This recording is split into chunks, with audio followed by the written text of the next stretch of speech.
Oke, sebelumnya Assalamualaikum warahmatullahi wabarakatuh. Selamat siang, salam sejahtera buat kita semua. Tetap semangat belajar ya adik-adik semuanya. Saya akan menyampaikan beberapa materi yaitu tentang IPS ya. Pelajarannya IPS paket 8 itu tentang peristiwa sekitar proklamasi. Nah, pasti tentunya Indonesia itu tidak terlepas dari namanya proklamasi. Karena apa? Proklamasi ini terjadi sebelum Indonesia merdeka. Nah, peristiwa proklamasi ini nanti akan keluar 3 soal di ujian sekolah. Jadi adik-adik bisa belajar lebih dalam lagi tentang peristiwa sekitar proklamasi sampai dengan detik-detik proklamasi. Nah, oke, untuk itu kita langsung saja. Yang pertama yaitu yang A, latar belakang. Latar belakang kenapa terjadinya peristiwa sekitar proklamasi.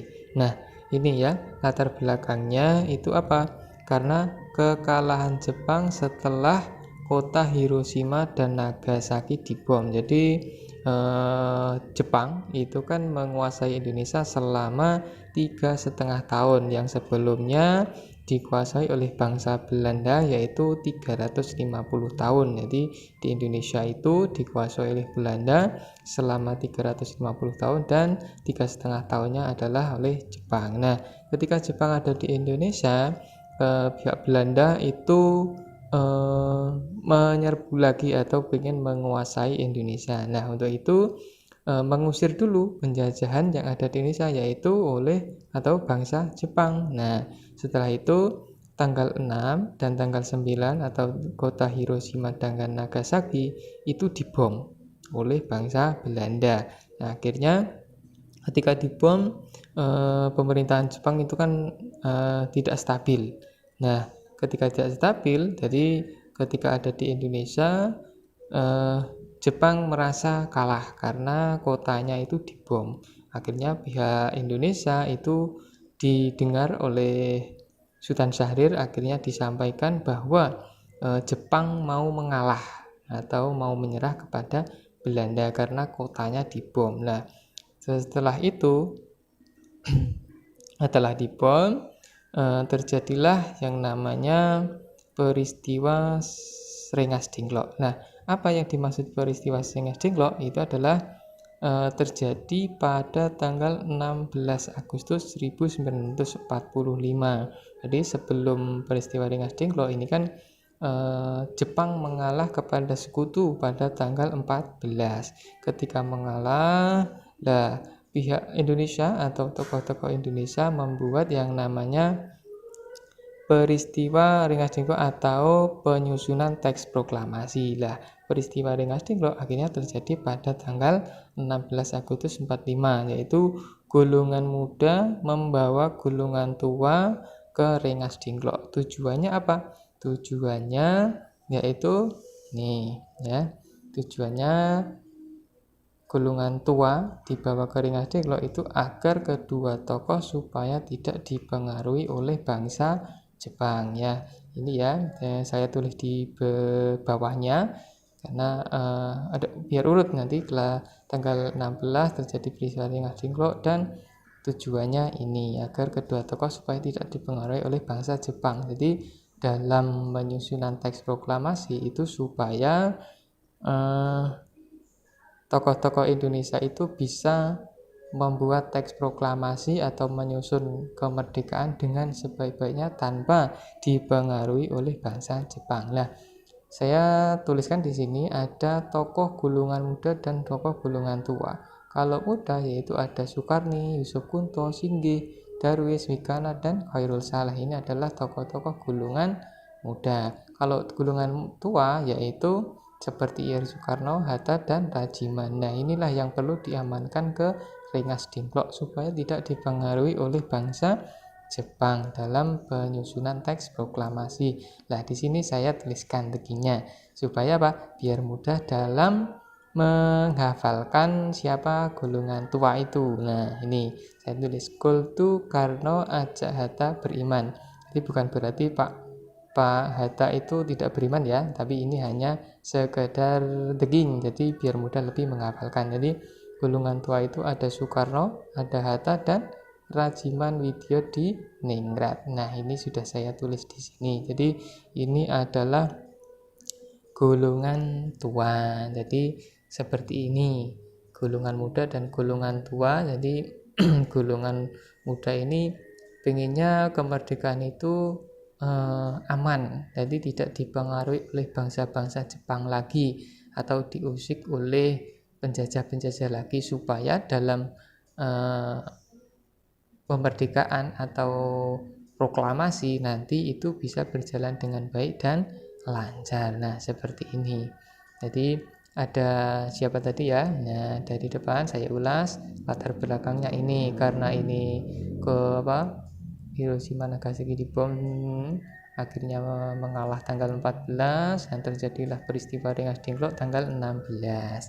Ya, golongan muda, golongan tua, dan tujuannya dibawa ke Rengas Dengklok adalah ini. Nah, diamankan supaya tidak dipengaruhi oleh bangsa Jepang. Nah, setelah itu apa yang terjadi, yaitu detik-detik proklamasi. Nah, detik-detik proklamasi seperti ini.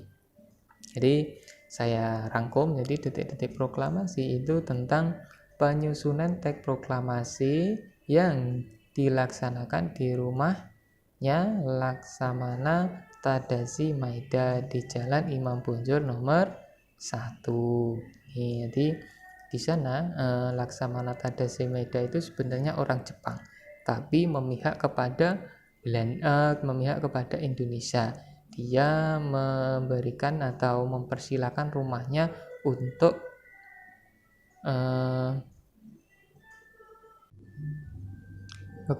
saya lanjut lagi ya. Jadi tadi itu detik-detik proklamasi. Jadi detik-detik proklamasi itu kan sampai dengan ini tadi, dibawa ke rumahnya Laksamana Tadashi Maeda di Jalan Imam Bonjol nomor 1, yaitu tentang perumusan teks proklamasi, yaitu berlangsung selama kurang lebih beberapa jam. Di antara ini perumusan teks proklamasi itu berlangsung pukul 23 sampai dengan 4 pagi atau 4.30 WIB.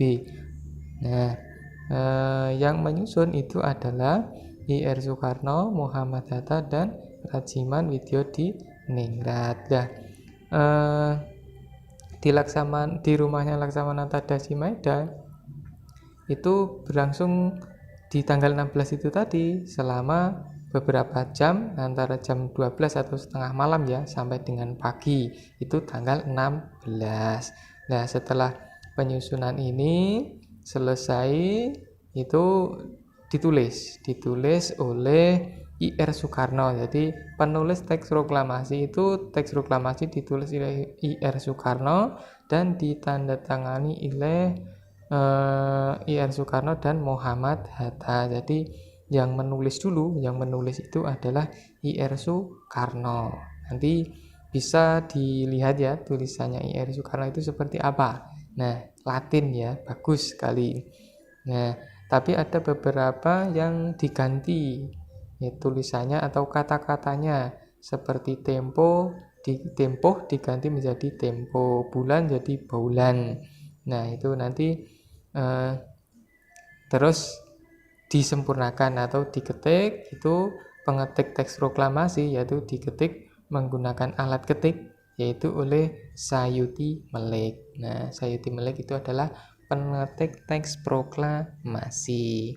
Nah, di sini namanya sekitar proklamasi, berarti itu terjadi detik-detik proklamasi, yaitu dibacakan jam 10 pagi tanggal 17 Agustus. Jadi Indonesia merdeka pada tanggal 17 Agustus jam 10 pagi dibacakan detik-detik proklamasi.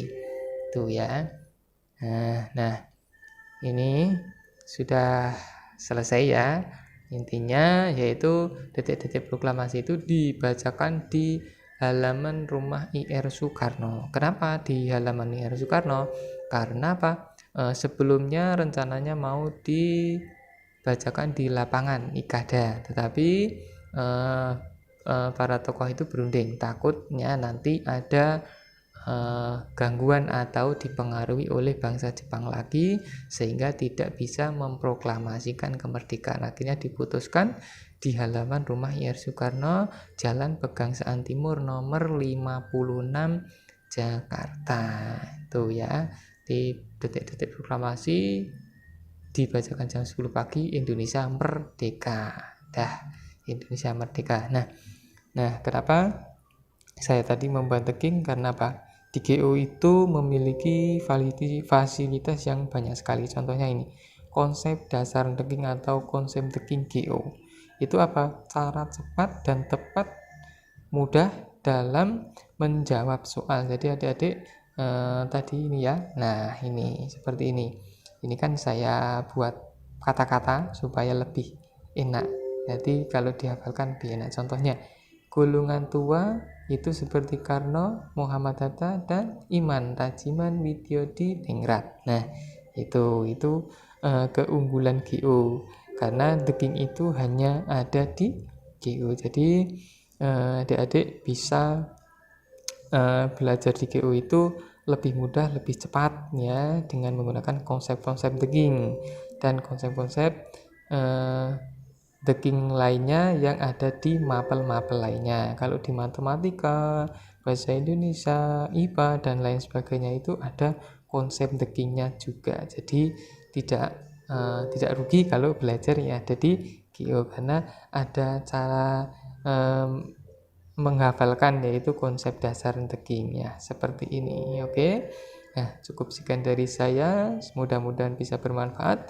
Tetap semangat belajar terus, walaupun kondisi belum aman ya. Jadi bisa belajar menggunakan via video dan lain-lain ya.